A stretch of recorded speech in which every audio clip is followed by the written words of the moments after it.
Alright, so I just got to the school that I'll be harvesting rice with today. So if you remember maybe a couple videos back, about 3-4 months ago back in June, I uploaded a video of us planting the rice. So today is the time to go ahead and harvest that. So it's going to be a lot of fun. Long sleeves apparently, because if your skin gets in contact with this I guess with the rice, you get these like really itchy, irritated skin. So we're in the long sleeve. It's gotten cold. It's fall. We're gonna have a good time. Let's get this.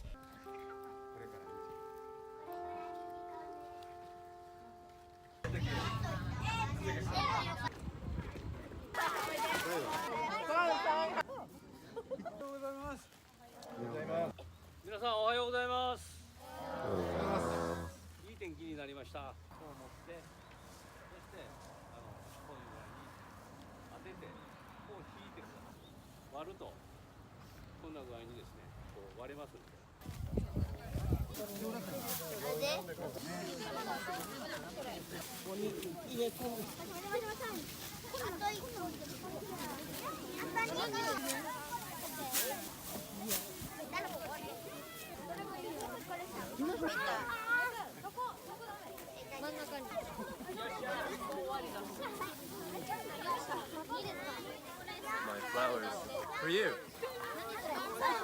Azaas.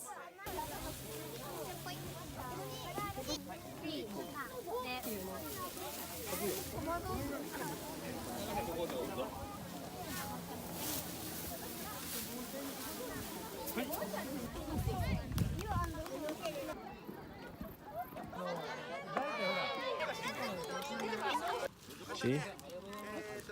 Some juice. 練った棒。はい、いただきます。